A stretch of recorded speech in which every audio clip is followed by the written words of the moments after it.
সুকান্ত ভট্টাচার্যের জন্ম 1926 খ্রিস্টাব্দের 15ই আগস্ট। জন্ম তারিখটা আশা করি কেউ ভুল করবে না, কি 15ই আগস্ট 1926 খ্রিস্টাব্দের 15ই আগস্ট এই সুকান্ত ভট্টাচার্য জন্মগ্রহণ করেন। তার পৈতৃক নিবাস গোপালগঞ্জ জেলার কোটালীপাড়া। তোমাদের কিন্তু এই যে সুকান্ত ভট্টাচার্যের ইনফরমেশন গুলো অ্যাডমিশনের জন্য অনেক বেশি গুরুত্বপূর্ণ, ঠিক আছে? তাইলে সুকান্ত ভট্টাচার্য 1926 খ্রিস্টাব্দের 15ই আগস্ট জন্মগ্রহণ করেছে গোপালগঞ্জের কোটালীপাড়ায়, ঠিক আছে? গোপালগঞ্জের কোটালীপাড়ায় জন্মগ্রহণ করেছে। তার পিতার নাম নিবারণ চন্দ্র ভট্টাচার্য এবং মায়ের নাম হচ্ছে সুনীতি দেবী। এই কোশ্চেনটা কিন্তু এসে থাকে সাধারণত তোমার অ্যাডমিশনে এসে থাকে যে সুকান্ত ভট্টাচার্যের মায়ের নাম কি, সুনীতি দেবী।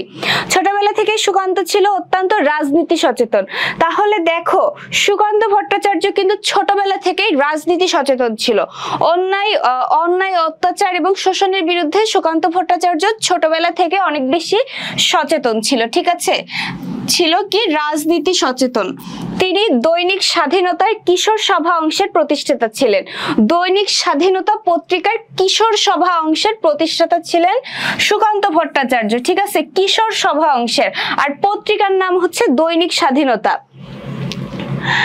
এবং মৃত্যুর পূর্ব পর্যন্ত এর সম্পাদনার দায়িত্ব পালন করেছেন, ঠিক আছে? মৃত্যুর পূর্ব পর্যন্ত এর সম্পাদকের দায়িত্ব পালন করেছে।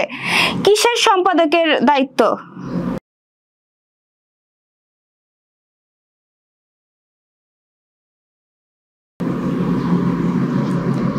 কিসের সম্পাদকের দায়িত্ব বা কোন পত্রিকার সম্পাদকের দায়িত্ব, এটা কি তোমরা বুঝতে পেরেছো? এই দৈনিক স্বাধীনতা পত্রিকার কিশোর সভা অংশের প্রতিষ্ঠাতা ছিল সুকান্ত ভট্টাচার্য, আর মৃত্যুর পূর্ব পর্যন্ত এর সম্পাদকের দায়িত্ব পালন করেছে।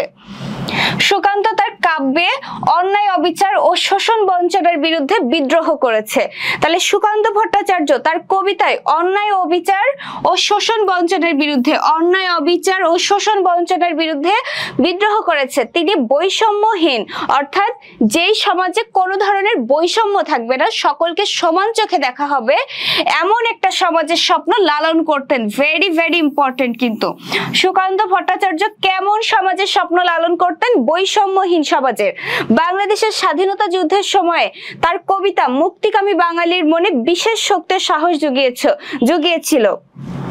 বাংলাদেশের স্বাধীনতা যুদ্ধের সময় মুক্তিকামী মানে হচ্ছে মুক্তি প্রত্যাশী। যারা মুক্তি প্রত্যাশা করেছিল তারাই কিন্তু যুদ্ধ করেছিল বা যোদ্ধাদের বিভিন্নভাবে সাহায্য করেছিল। তো তাদের মনে এই সুকান্ত ভট্টাচার্যের কবিতা খুব বেশি পরিমাণে সাহস জুগিয়েছিল, শক্তি ও সাহস। ছাড়পত্র তার বিখ্যাত কাব্যগ্রন্থ। ছাড়পত্র কার কাব্যগ্রন্থ? সুকান্ত ভট্টাচার্যের। তার অন্য দুটি কাব্যগ্রন্থ হচ্ছে ঘুম নেই, পূর্বাভাস। অন্যান্য রচনা দেখো মিঠে করা, অভিযান, হরতাল ইত্যাদি। তিনি ফ্যাসি বিরোধী, এইটা কিন্তু খুব বেশি ইম্পর্টেন্ট। তিনি ফ্যাসি বিরোধী লেখক শিল্পী সংঘের পক্ষে আকাল নামে একটি কাব্যগ্রন্থ সম্পাদনা করেছেন, ঠিক আছে? আকাল সম্পাদনা করেছে কে? সুকান্ত ভট্টাচার্য। আকাল কি বিষয়ক মানে লেখা ছিল? সেটা হচ্ছে ফ্যাসি বিরোধী লেখক শিল্পী সংঘের পক্ষে। 1947 খ্রিস্টাব্দের 13ই মে মাত্র 21 বছর বয়সে প্রতিভাবান এই কবির মৃত্যু হয়। 1947 খ্রিস্টাব্দের 13ই মে। 1926-এ জন্মগ্রহণ করলো 15ই আগস্ট, আর 1947-এর 13ই মে মৃত্যুবরণ করলো 21 বছর বয়সে। তিনি কিন্তু যক্ষা রোগে আক্রান্ত হয়ে মৃত্যুবরণ করেছিলেন, ঠিক আছে? এই ছিল সুকান্ত ভট্টাচার্য সম্পর্কে কিছু কথা। এখন সুকান্ত ভট্টাচার্য এত কিছু রচনা করেছে, আমি মনে রাখবো কিভাবে? আবার মনে রাখাটাও অনেক বেশি ইম্পর্টেন্ট, কারণ এখান থেকে প্রশ্ন আসবে। হতে পারে তোমার এইচএসসি তে আবার মানে মাস্ট মনে করো যে তোমার অ্যাডমিশনে আসবে, অ্যাডমিশনের জন্য অনেক বেশি গুরুত্বপূর্ণ। তাহলে মনে রাখবো কিভাবে সেটার একটা পদ্ধতি আমি দিয়েছি। দেখো এখানে লেখা হরতালের পূর্বাভাস পেয়ে, মনে করো হচ্ছে কোথাও একটা হরতাল হবে, দেশে হরতাল হবে, সেই হরতালের পূর্বাভাস পেয়ে গেল কে? সুকান্ত ভট্টাচার্য। তো সুকান্ত ভট্টাচার্য হরতালের পূর্বাভাস পেয়ে চোখে ঘুম নাই, কারণ টেনশনে আছে। সুকান্ত ভট্টাচার্যের মনে করো একটা কাজ আছে, সে সেখানে বের হবে, এখন হরতাল হয়ে গিয়েছে, কিভাবে সে বের হবে? এখন হরতালের পূর্বাভাস পেয়ে তার চোখে ঘুম নাই, তাই মিঠে কড়া করে চা খেয়ে ছাড়পত্রের অভিযানে নামলো, ঠিক আছে, মিঠে করা করে মনে করে 1 কাপ চা খেলো, চোখে তো ঘুম নেই, এখন কি করবে, তো ভাবতেছে যে না কিছু তো একটা করতে হবে, 1 কাপ চা খেয়ে নি। তো এই চাটা সে খুব মিষ্টি করে বানালো, ঠিক আছে, মিষ্টি করে বানালো, সেটা বলা হয়েছে মিঠে করা। মিষ্টি করে চা বানিয়ে ছাড়পত্রের অভিযানে নেমে গেল, ঠিক আছে, এবং সেই ছাড়পত্রের অভিযানে নেমে তার অকাল মৃত্যু হয়ে গেল। মানে অকাল মৃত্যু সেটাকে হচ্ছে তার রচনার সাথে মিল রেখে অকাল মৃত্যু, মানে সে অকালেই মারা গেল।